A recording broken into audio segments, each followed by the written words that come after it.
AFA Today. AFR Talk.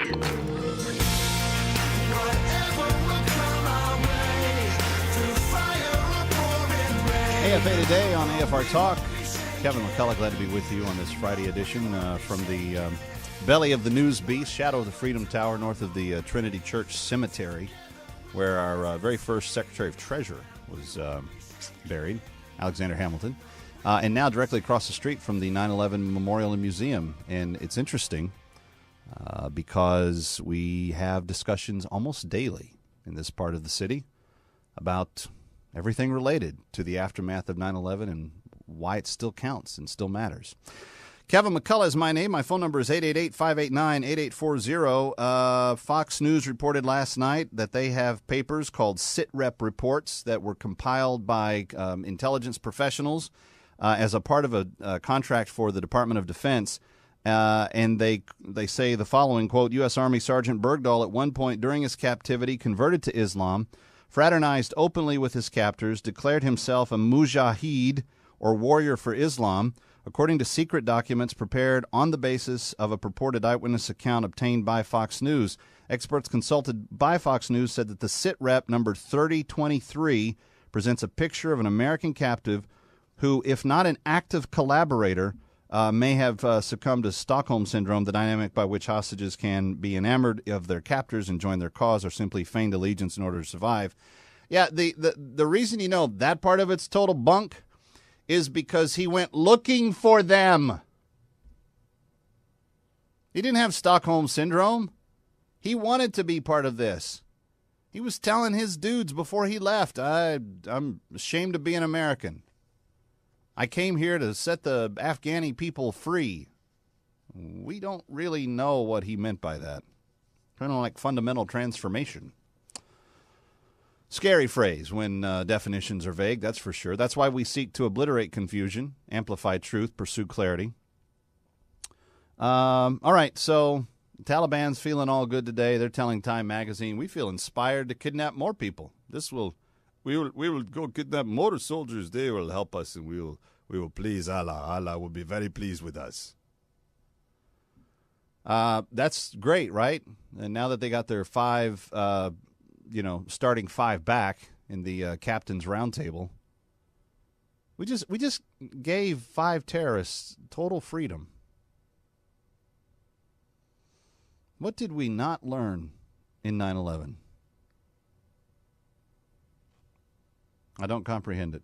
888-589-8840, 888-589-8840. But the president told Congress behind closed doors yesterday, some people in Congress, enough people to them all have told the press the same story when they came out, that he couldn't tell them about it 30 days in advance because the Taliban told him that they were going to kill the sergeant if they did. And he went along with it. So the best case scenario, if we don't believe that he lied, which, a lot of people are weighing in, that's what they believe. But if we out of respect try to take him at his word and say, okay, we won't say that you lied to us. We'll take you for what you said. We will trust that what you told us about this is in fact the case. The Taliban, the terrorists, Al-Qaeda we are at war with, blackmailed you. Do you know that you're saying that to these people? This is where I just think that, they don't have anybody telling them, yeah, we probably don't want to say that.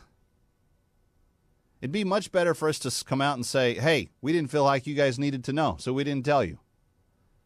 I mean, that from a PR perspective would play a whole lot better, because then you get the media, fighting on your side if you're the president, and they go out and they say, hey, Congress doesn't really have a right to know that anyway, because there's this little tiny stitch in the law where he can say, well, I have executive authority and blah, blah, blah, blah, blah.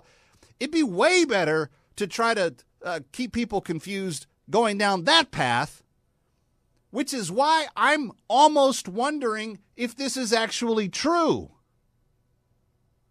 Because if you're going to come up with a made-up story, there's about 12 dozen better ones to tell. A jihadi got in the White House and had the first family at gunpoint. And if we didn't do it, they weren't going to let Michelle and the girls live. I mean, anything, something different than this. It is as though they gave either no thought to it at all, or it might be true. And if that's the case, and we have an American president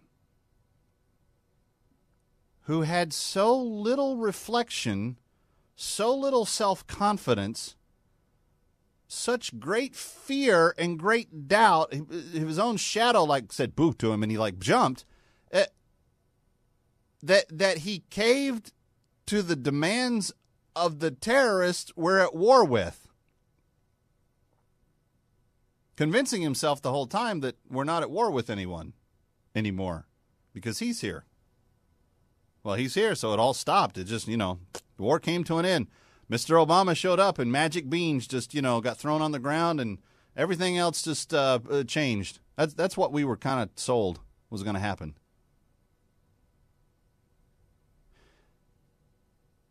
Friends, if he was going to lie about this, and I'm not saying that he's not, I believe there's a distinct, at least 50% chance that he is. But even if you're going to be desperate and you're going to come up with a lie, there's at least a dozen better ones that you could come up with other than this. Or maybe they tried them. Remember they said that the dude was in bad health and he's going to die at any minute? Yeah, that turned out not to be the case.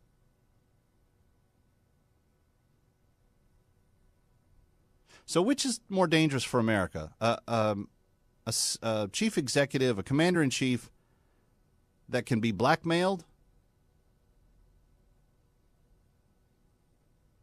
or one that is literally of so little resource that he can't come up with a better, more reliable lie than the one that he's told here. It's such a bad lie if it is a lie. I mean, it's so unfathomable. That's why I'm thinking this one might almost be true. And I think it's way worse if it is true. If he's just lying, well, okay. Another check mark by his name. We know all these 10, 12, 15, 18 different scandals. It's just par for the course. That's almost not, you almost want him to be lying. Because if he actually felt so incompetent, so frustrated, so at the end of his rope, so searching and reflective, and what do I do? They're going to kill him if I don't let the guys go, but they're the 5 worst terrorists in the world, and I'm struggling with this, and I'm losing sleep at night, and I don't know what to do. I'm just at the end of my rope. Why did I ever run for president? I didn't know it was going to be this hard. If he really feels that helpless, he should just resign. Because the presidency is kind of a big boy's job. You got to make really hard decisions. You can't get to be everybody's friend. And I kind of feel like that's what he wants. And let me just clarify this. Half the people that he thinks are his friends aren't his friends at all. He just thinks they are. Because this is how the left thinks. If you can just be friends with everybody, then the world's going to be okay. And in the real world, it doesn't work that way. That's just between you and me. Don't share that with anyone else. 888-589-8840. Let's go to Steve in Texas. Hi, Steve. Welcome. Kevin McCullough. Glad you're here. Yes, sir. I agree with your opening statements. He committed an act of treason, and it's time to impeach the man. But let's take it one step further. Okay. After he's been impeached and removed from office, He needs to be imprisoned for committing an act of terrorism. What do you think about that? Well, and you know that presidents, even when they're impeached, I think they have immunity, so that I don't think that can happen by law. Well, I could be wrong. We'll see what the legal experts would say. But yesterday, Brian Fisher touched on that subject, and they cannot be brought before court while they're in office. After they've been removed from office, then they can do something. I don't know that is the case, because I don't know for sure all the fine details. I've had a lot of, and I'm not saying Brian's wrong. I've had a lot of conversations that have kind of gone all over the place on that topic. At the very minimum, get him out of office so that we don't continue to do the damage to the nation that is currently being done. And I think if he was impeached and publicly removed from office, I think that would go down as the worst embarrassment in presidential history. I mean, Nixon resigned, but being forced to leave, that's a whole different story. But I don't know if we have the legs to get him impeached before November. But if he digs in further and says, I wouldn't have done a thing different, I will not apologize. I think being out of the country for the last few days while all of this has happened has really been a disadvantage for him, because I'm not sure that his inner circle, the guys that are like right next to him all the time, I'm not sure that those groups of people are aware of the ferocity that this issue has set fire to in America. You got Dianne Feinstein, who couldn't have been a more supportive Obama backer through the 2 terms, and she's saying, "You did us wrong. I'm the chairwoman for the Security Committee, National Security Committee, and you have to tell me. That's the law."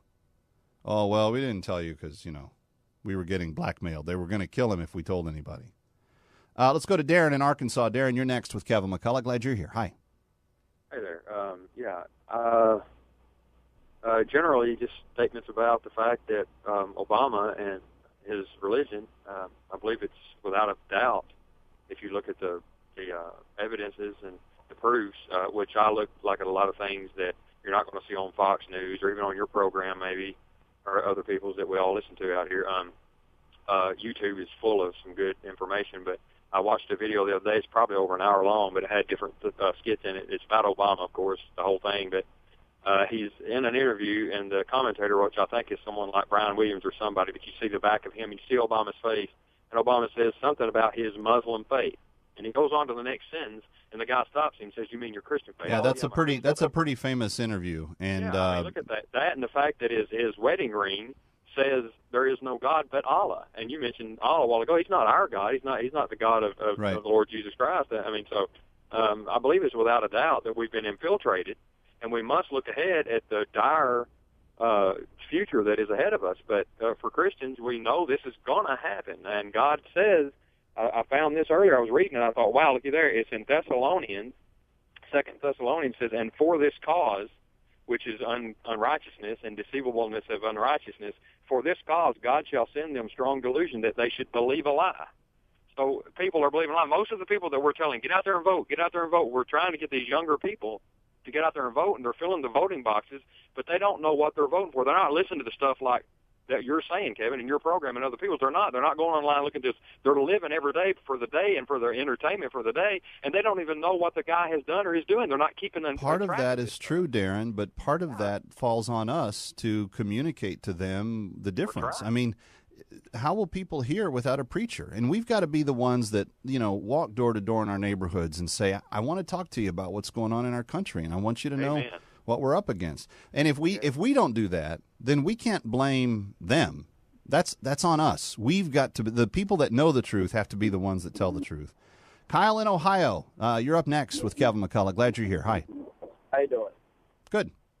I have to say, in this situation, I hope that he's lying to us, because if we're in the situation of negotiating with terrorists and then handing over terrorists back to the organization that has caused all this to begin with, then we're basically just starting right back at square one. We got no foot in the shoe,